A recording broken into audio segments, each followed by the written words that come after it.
the headphone jack. Okay, so this thing was like a small hole at the bottom of your phone which allowed you to connect wired headphones, speakers, or mics to your phone. But then, in 2016, Apple removed the headphone jack from the iPhone 7 and basically said, "Trust us, this is for your benefit." Apple claimed this was to create space for a bigger battery, water resistance, and the haptic engine. And obviously users didn't buy into it. Even today, the complaints haven't died. Gamers complain about having latency when they use Bluetooth earphones, while general users still drool over phones that have headphone jacks. But of course, this was only the beginning, because after losing the jack, manufacturers went after something even more useful: the micro SD card.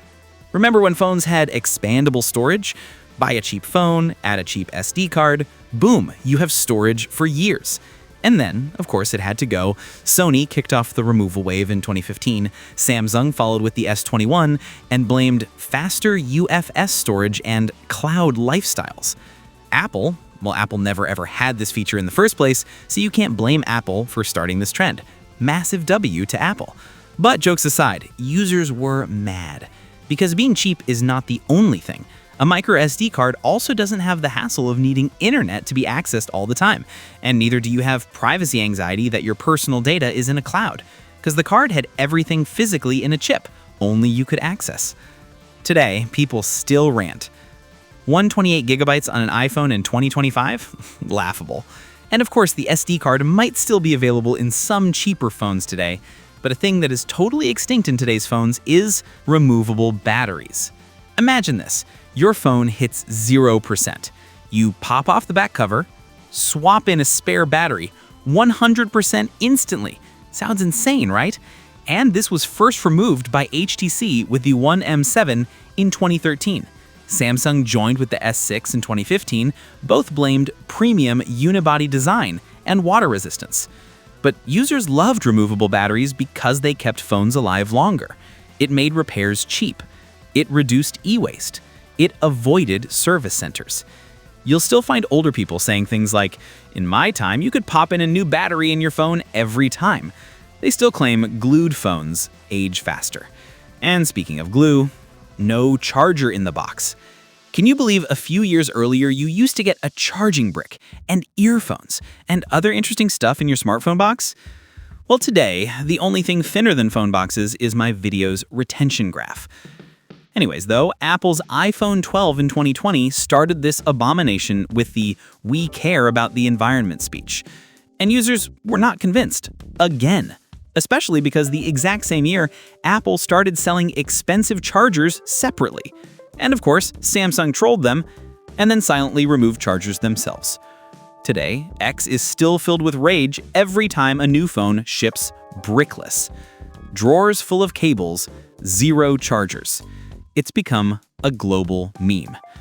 And the thing is, it's not only about the big things we lost, but the little quirky stuff too, because manufacturers removed something even smaller, the notification LED. Pixels had it, Samsung's had it, even cheap phones had it. A little blinking light that told you everything. Blue for messages, green for missed calls, red for low battery. Google killed it in 2019, Samsung followed in 2021. Reason? Always on display exists. God damn, when will these brands understand that users perhaps love having multiple options to do the same thing? AOD drains battery. Notifications get buried. Meetings get awkward because edge lights flash like a disco. Many still say, bring back the LEDs. And while we're talking about small things that mattered, there's another thing, the IR blaster. Well, there was a time when your phone could control your TV, AC, and other devices that work on infrared signals. Samsung dropped it in 2021. Every US flagship followed. Reason? Everyone uses smart appliances now. Reality? No, they don't. Xiaomi still has it. OnePlus brought it back on the 13 series. Users still love it. But all these US brands don't love it. Why? I don't know why. It's almost like these brands have a target to reach each year that you have to remove X amount of actually useful features. Okay, now let's move to something older than even smartphones. The FM radio. This old gold needed 2 things, hardware and your headphone cable to act as an antenna. It was free, worked offline, perfect in emergencies, amazing for older cars whose radios broke down. But US carriers hated it because it didn't earn subscription money. So they pushed manufacturers to disable it in the 2010s. By the Pixel 6, the hardware vanished entirely. And now, whenever there's an outage or hurricane, people rant, "Why did we lose the one feature that shouldn't need the internet?" A deep question indeed. Which brings me to a feature that allowed you to see deep and far and small things. Optical zoom. Remember when $400 phones had real zoom? Pixel 6a ditched it. Samsung A54 ditched it. Why? Because AI zoom is good enough. No, it isn't. The thing is, users want real lenses. 2025 complaints. A56 zoom is fake. And while mid-range phones lost zoom, basically all phones lost something else entirely. Good compact phones. iPhone 13 mini died in 2022. Samsung's S10e in 2020. Reason? People want big screens. But small phones had a cult following.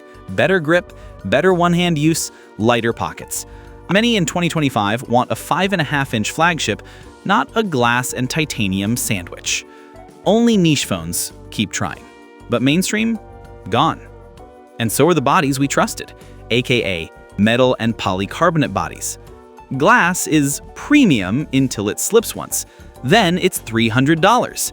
Metal and plastic phones were durable. You didn't need a case. They barely scratched, barely broke. They felt solid. Apple ditched metal backs in 2017 for wireless charging. Samsung followed with the S21 glass.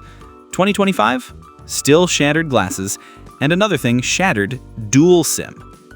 Outside the US, dual SIM and physical SIM is normal. Inside the US, carriers blocked it. Apple removed physical dual SIM entirely on the iPhone 14 US models. Travelers hate it, workers hate it. X is full of, why does only the US not get dual SIM? Because the carriers said no. And the thing that the manufacturers said no to was good haptics. Linear motors used to exist in mid-range phones. Then, capitalism happened. Now, many budget phones and mid-rangers feel like shaking metal boxes. People can't help but notice how typing feels worse, gaming feels hollow, and so does a phone without stereo speakers. Pixels and Nexus phones had insane audio. Even cheap phones had front-firing speakers. Dolby stereo audio equals amazing audio. But then companies realized people use earbuds anyway. So many mid-range and budget phones quietly downgraded to mono speakers, which made users' life terrible, just like the terrible quality audio on those mono speakers. Which brings me to another super sci-fi-like feature, the iris scanning. Samsung once had it. One glance from your eye and boom, unlocked. It was so cool and so fast. Secure, worked in darkness, felt futuristic. Basically their version of Face ID, perhaps even better. Then they ditched it after the S10 because in-display sensors took over. And now it's totally extinct. People still call it the most underrated biometric ever. And another similar sensor removed in a wind was a heart rate sensor. Samsung removed it from the S6 onward. The reason they gave? Inaccuracy. The reality? More users for smartwatches, more money. Now literally no phones have it. Do you know why a brand never offers a phone without heart rate sensor, but brags about ecosystem syncing with their smartwatch? Well, now you know. But what you still don't know, at least if you're like 10, is the durable phones, like Nokia. There was a time when your phone could survive a fall from the second floor or 20 stories. Now, shards of glass as small as your wallet after trying a repair for your phone. Nokia's rugged phones are a story that will be told for generations. But yes, in reality, it ended after switching to Android in 2017. Today, only niche rugged phones mimic that durability. And another thing that has become niche is phones with built-in styluses. The Galaxy Note series was iconic to say the least, but now phones with stylus support are basically extinct. In fact, I don't know where I read that comment, but someone said that considering how the S Pen is losing features, it seems like its time is soon gonna come. Like, in 2025 itself, the S25 Ultra removed Bluetooth support and simplified the S Pen. Fans still say, Note legacy, gone. And that brings us back to the big picture. The more features disappear, the more people remember the phones that had everything.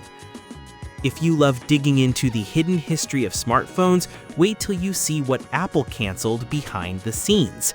Click on this video to check out canceled Apple products you didn't know about. It's a really wild one. And if you enjoyed this deep dive, drop a like, subscribe, and turn on the notifications. Bye.